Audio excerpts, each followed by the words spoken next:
पुनः इस वीडियो में आपका स्वागत है मेरे प्यारे बच्चों। हम पिछले वीडियो में हमने पढ़ा कि गाय अपने बछड़े से मिलने के लिए, अपने बछड़े को दूध पिलाने के लिए शेर से प्रार्थना करती है। शेर उसे अपने तर्क देता है, उसके बदले में अंततः गाय जो है उसे मनाने के लिए अपने पूरे विचार, अपने पूरे तरीके अपना लेती है। और इस तरह से जब गाय अपनी बात मनाने के लिए गिड़गिड़ाती हुई रो पड़ी तो हम यहां तक पहुंचे। आगे उसकी आंखों से आंसू की बड़ी बड़ी बूंदें झरती देख शेर का कठोर दिल भी पसीज आया। झिड़क कर वह बोला, अच्छा तो जल्दी जा, अपने बछड़े को दूध पिलाने के बाद शीघ्र लौट आना, मुझे बेहद भूख लगी है। बेहद माने होता है बहुत अधिक, बहुत। तो उसे बहुत भूख लगी थी। उसके लिए जब गाय को रोता हुआ देखा तो उसका भी दिल पसीज गया, वो भी द्रवित हो गया और वो भी दया की भावना में वशीभूत होकर के बोला कि ठीक है, जा तू अपने बछड़े को दूध पिलाकर जल्दी आ, मुझे बहुत अधिक भूख लगी है। दुखियारी उदास गाय घर लौटी। देखा भूखा बछड़ा रंभाते रंभाते, आवाज लगाते लगाते थक कर खूंटे के निकट ही सो गया। खूंटा आप जानते होंगे, ऐसा एक लकड़ी का टुकड़ा जो जमीन में गड़ा हुआ है, इसमें गाय को या जानवर को बांधा जाता है। खूंटे के निकट ही सो गया। मां के पांवों की आहट पाते ही एकाएक अचानक अचकचाता हुआ उठ बैठा। इसका मतलब बिल्कुल संभलता हुआ, अचानक अवाक सा मां के पांवों की आहट हुए उठ बैठा। अपने अगले खुर के आगे मलता हुआ शिकायत से बोला, आंखें मलता हुआ, अपने अगले खुर से अपने आंखों को मलता हुआ। जैसे हम या घर पे बच्चे देखते हैं, आप सो के उठते हैं तो पहले अपने हाथों से आंखों को मलते हैं, उसी तरीके से वो अपने आगे के खुर से अपने आंखों को मलता हुआ शिकायत से बोला, मां इतनी देर आज क्यों लौटी? भूख प्यास से देख तो मेरे हाल कैसे बेहाल हो गए हैं। आंखें बाहर निकली जा रही हैं, आते ऐठ रही हैं। कल से तू ठीक समय पर लौट आना मां, मुझे भूख नहीं सही जाती। शिकायत भरे उसमें बोला। फिर भी गाय अपने उस दुख के कारण, उस चिंता के कारण कुछ भी न बोल पाई और चुपचाप रोती रही। जब गाय को रोते हुए इस बछड़े ने देखा तो बोला, तू क्यों रोती है मां? बछड़े ने उदास चेहरे की ओर देखा। बेटा, गाय बोली, बेटा आज मैं तुझे आखिरी बार दूध पिलाने आई हूं, किसी तरह। रुंधी आवाज में गाय बोली। रुंधी आवाज का मतलब होता है जब हमारा मन द्रवित होता है और दुखी होता है तो गले से पूरी तरह से आवाज साफ नहीं आती, भर्राई हुई आवाज आती है, तो उसे रुंधी आवाज कहते हैं। कुछ ही देर बाद मुझे शेर खा जाएगा, उसने बछड़े को अपने बता दिया। अब कल से मैं फिर कभी भी तुझे दूध पिलाने के लिए नहीं आ सकता। अब वो कभी भी बताती है अपने बछड़े को, कभी भी दोबारा उसे दूध पिलाने के लिए नहीं आ पाएगी। तो आराम से रहना, मालिक का कहना मानना, जो कुछ रूखा सूखा जूठा पीठा तुझे दे उसी पर संतोष किया करना और दूध के लिए जिद मत करना। दूध के बदले चावल का पानी ही मिल जाए तो बहुत है। बछड़ा गुमसुम सुनता रहा, कुछ भी समझ में नहीं आ पाया। बछड़ा जब ये सुना तो उसे कुछ समझ नहीं आ रहा था, तो उसने अपनी माँ से पूछा, माँ शेर तुझे क्यों खाएगा? तूने उसका क्या बिगाड़ा है? अधीर को बछड़े ने पूछा। तब गाय कुछ भी नहीं बोली। बछड़े ने दूध पीना छोड़ दिया। तुनक कर बोला। तुनक मतलब थोड़ा सा एक बच्चे का जो प्यार भरा गुस्सा होता है उसके साथ। तुनक कर बोला, तो कल से मुझे दूध कौन पिलाएगा मां? गाय बोली, कोई भी नहीं। गाय इससे आगे कुछ भी नहीं बोल पाई। आंखें नीचे नीचे देर तक खड़ी रही। बछड़े को अंतिम बार प्यार से सहलाती हुई चुपचाप रोती बाहर निकल आई और जंगल में उस ओर बढ़ने लगी जहां भूखा शेर उसकी प्रतीक्षा कर रहा था। गाय चुपचाप अपने विचारों में डूबी हुई चली गई। तभी पीछे से सूखे पत्तों के खड़खड़ाने की आवाज सुनाई दी। चौंक कर मुड़कर देखा तो बछड़ा भी रस्सी तोड़कर आपता पीछे भागा आ रहा था। गाय ने अचरज से पूछा, अरे तू यहां क्यों आया? तब बछड़ा बोला, माँ मैं अकेला कैसे रहूंगा, जरा सोच तो। शेर से तू मेरी ओर से विनती करना कि वो मुझे भी खा जाए, सभी दुख एक साथ दूर हो जाएंगे। तुझे भी मरने में कष्ट नहीं होगा, मुझे भी दुख नहीं झेलने पड़ेंगे। उसे नन्हे से बछड़े के मुंह से ऐसी सयानी बातें सुनकर गाय से कुछ कहते नहीं बना। गाय कुछ ना बोल सकी और इतने में डरावनी आंखें नचाता हुआ भूखा से दहाड़ता आ पहुंचा। शेर के सामने खड़ा हो गया दहाड़ता हुआ। अच्छा तो तू आ गई फिर? अपने अगले पंजे से सुई सी तीखी सफेद मूंछों को मरोड़ता हुआ शेर बोला। वे दोनों गुमसुम खड़े रहे। अच्छा तो खाना शुरू करूंगा। उसने अपने जीभ लपलपाते पंजे सिकोड़ते और मूंछ मरोड़ते हुए कहा। किसने? शेर ने। क्या मैं तुझे खाना शुरू करूं? तब गाय वैसे ही आंखें नीचे से झुकाए खड़ी रही। शेर झपटने ही वाला था कि बछड़ा चीख उठा, ठहरो ठहरो। कौन चीखा? बछड़ा। गाय को खाने की तरफ शेर बढ़ा, तभी बछड़े ने कहा, ठहरो, इसे न खाओ, मेरी माँ को पहले मत खाओ, पहले मुझे खाओ। अपनी माँ की हत्या अपनी ही आंखों से मैं कैसे देख सकता हूँ? नहीं नहीं, शेर कुछ जवाब दे से पहले ही गाय बोल पड़ी।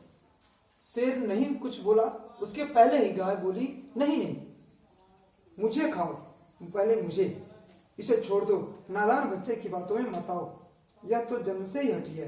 गाय बोली। गाय ने उससे कहा, किससे? शेर से, कि तो जन्म से हटी है, यह नादान बच्चा, इसे समझ नहीं है, पहले मुझे खाओ, इसे छोड़ दो।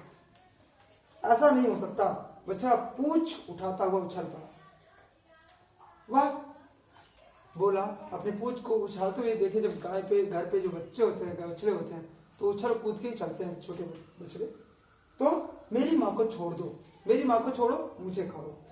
यदि उसे खाने पर तुले हो तो पहले मुझे खाओ, पहले मुझे। चुप, छोटी मुंह बड़ी बात। शेर ने अजीब सी सूरत मुंह बनाकर मुंह अटते हुए कहा। शेर उसे डांटते हुए बोला, अजीब सी मुंह बनाते हुए, चुप, छोटी मुंह बड़ी बात, जा उधर बैठ जा। नहीं नहीं, बछड़ा कूद कर फिर उसके मुंह के करीब आकर खड़ा हो गया। अब बछड़ा कूदा और शेर के मुंह के करीब आकर खड़ा हो गया। बोला, नहीं नहीं, लो खाओ, पहले मुझे खाओ। शेर झपटने के लिए पंजा उठाने वाला था कि गाय चीख गई। अब शेर पहले किसे खाने के तैयार हो गया? बछड़े को खाने के लिए जैसे ही उठा, उछल कोशिश किया, अपने पंजे को उठाने वाला था, तभी गाय चीख उठी और बोली, ऐसा अंधेर मत करो वन के राजा, हे वन के राजा, हे वनराज, हे केसरी, तुम पहले ऐसा अंधेर मत करो। अपने बच्चे की हत्या मैं अपने आंखों से कभी कोई मां नहीं देख सकती है, इससे पहले मेरे बछड़े को मत खाओ, पहले मुझे खा जाओ, मार डालो, उसके बाद जो जी में आए वो करो। गाय सींग से बछड़े को परे हटाकर फिर शेर के सामने खड़ी हो गई। गाय ने बछड़े को अपने सींग से बगल कर दिया और शेर के सामने खड़ी हो गई। भूखा शेर असमंजस में पड़ गया। तभी उसके पलके ऊपर उठाई तो देखा दोनों दीन प्राणी उसके सामने हाथ बांधे, सिर झुकाए, मौत के इंतजार में खड़े। अब भूखा शेर असमंजस माने दुविधा में पड़ गया कि अब क्या करे। उसने अपनी पलके उठाई तो दोनों दीन प्राणी उसके सामने हाथ बांधे, सिर झुकाए, मौत के इंतजार में खड़े। बच्चा इधर सुबक रहा है, गाय इधर। सुबकना मतलब धीरे धीरे रोना, सिसकिया भरना। अब बच्चा उधर सुबक रहा है और गाय इधर। फैसला करो जल्दी, मैं क्या करूं? सिर्फ परेशान होकर के बोला। उधर भूख से परेशान, अब भूख से परेशान तो खाने के लिए परेशान की, मैं इसको खाऊं या इसको, दोनों आपस में एक दूसरे को खाने के लिए कह रहे। तो वो थक हार करके बोला, फैसला करो जल्दी, मैं क्या करूं? तब गाय ने कहा, हम क्या बताएं? गाय ने रूंधी आवाज में उत्तर दिया, क्यों? जो ठीक समझो, शेर गर्जा। तब हम क्या फैसला करें? हमारी जगह तुम होते तो क्या करते? ये किसने कहा? गाय ने कहा। गाय ने कहा शेर से, हम फैसला क्या करें? अब अगर आप हमारी जगह होते तो क्या करते? सोच लो, फिर जो जी में आए वो करो। हमें क्या? गाय व्याकुल होकर बोली और फुट फुट कर रो पड़ी, हमें क्या, हम तो खाने के लिए आए हैं, आप हमें खाओ। तब शेर ने यह सब देखा सुना न गया, एक क्षण के लिए वह खड़ा सोचता रहा। उसका पत्थर दिल अंतिम मोम की तरह पिघल गया। दोनों की पीठ सहलाता हुआ बोला। अब शेर का मन जो था वो द्रवित हो गया, वो पिघल गया, वो दया के भाव से डूब गया। अंत में वो दोनों के पास गया, उनकी पीठ को सहलाता हुआ बोला कि ठीक है, जाओ अपने घर जाओ आराम से, मैं कोई और शिकार खा लूंगा। उसने कहा कि जाओ, मैं दोनों को नहीं खाऊंगा, मैं दूसरा शिकार ढूंढ कर खा लूंगा। शिकार भी नहीं मिलेगा तो मैं घास खा कर पेट भर लूंगा, लेकिन तुम्हें नहीं खाऊंगा। इस तरह से दोनों माँ बेटे के प्यार को देख करके वो उन दोनों को खाने से मना कर दिया और दोनों को बोला कि आप घर जाओ, आपको नहीं खाया। इस तरह से भूखा शेर पेट दबाता हुआ एक और चला गया। मेरे प्यारे बच्चों, प्रेम से एक हिंसक जिसके नाम से पूरा जीव जगत कांपता है, ऐसे हिंसक जीव को एक माता और बेटे का प्रेम डिगा दिया। उसे अपने भूख को छोड़ करके उन दोनों की मौत को मारना पड़ा और छोड़ दिया। इस तरह से उन दोनों की प्राण की रक्षा हो गई सिर्फ प्रेम से।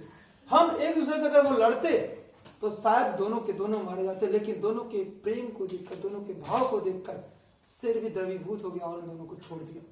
मेरे प्यारे बच्चों, प्रेम, करुणा, दया, यह संसार में सबसे अनमोल चीजें हैं। इस कहानी से हमें शिक्षा मिलती है कि हमें अपने माता पिता का, अपने बड़ों का सम्मान करना चाहिए और आपस में प्रेम से रहना चाहिए, एक दूसरे से प्रेम के साथ रहना चाहिए। प्रेम से हम पत्थर को भी पिघला सकते हैं, बड़े से बड़ा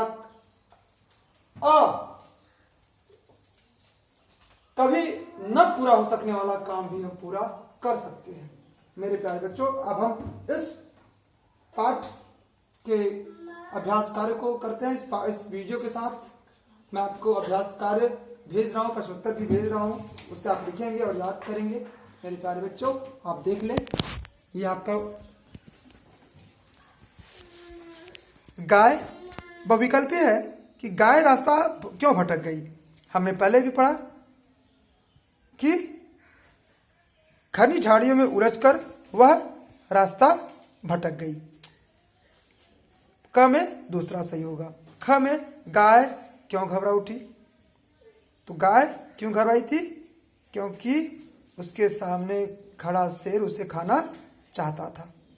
ग में आपका तीसरा सही होगा, क्योंकि गाय के पीछे जंगल तक कौन भागा था? गाय का बछड़ा, क्योंकि गांव वाले तो गए नहीं, किसान गया नहीं, कुत्ता गया नहीं, तो तीसरा ही सही होगा घ। पाठ में वनराज कौन है? तो पाठ में वनराज शेर को कहा गया है। शेर ने अंत में क्या फैसला किया? वह किसी को नहीं खाएगा। और इन प्रश्नों का उत्तर जो है वो मैं आपको भेज रहा हूं। और ये है, किसने किससे कहा? ठहर, कहाँ भागती है, मेरे पंजे से बचकर निकल, भागने की हिम्मत है तुझमें? या शेर ने गाय से कहा। ख, भूख प्यास से देख तो मेरे हाल कैसे बेहाल हो गए, आंखें बाहर निकली जा रही हैं। यह भी शेर ने गाय से कहा। और जाओ अपने घर जाओ आराम से, मैं कोई और शिकार खा लूंगा, ये अभी हमने लास्ट में पढ़ा है। तो ये भी शेर ने गाय से कहा। और अंतिम घ है, अपनी माँ की हत्या अपनी आंखों के सामने मैं कैसे देख सकता हूँ। तो माँ तो एक ही केवल वहाँ पे बछड़ा ही है, माँ बेटे के लिए बछड़ा और गाय का ये संबोधन, तो बछड़े ने गाय से कहा, बछड़े ने शेर से कहा, क्षमा चाहते हैं, बछड़े ने शेर से कहा कि मैं अपनी माँ की हत्या अपनी आंखों से कैसे देख सकता हूँ। इसके बाद ये विशेषण है, रेखांकित करना आपको। और ये है मेरे प्यारे बच्चों, यहाँ पे ये है अर्थ लिखकर वाक्य बनाना है, शब्दों को छाट कर लिखना है, आपको खुद से होमवर्क करना है। तीसरा अर्थ लिखकर वाक्य बनाना। मैंने अर्थ लिख दिया, वाक्य प्रयोग आपको करना है। आपको अर्थ का वाक्य प्रयोग नहीं करना है बल्कि शब्द का वाक्य प्रयोग करना है। अर्थ मैंने लिख दिया है। प्रमाण मान्यता होता है सबूत और प्रणाम माने होता है नमस्कार। दशा माने होता है अवस्था और दिशा माने होता है तरफ। और इस तरह से शुद्ध वर्तनी पर गोला लगाना था, तो मैंने लगा दिया है। आप देख करके लिख लेंगे मेरे पास। तो फिर अगले पार्ट के साथ नए वीडियो में फिर से आपसे मिलेंगे। तब तक के लिए धन्यवाद।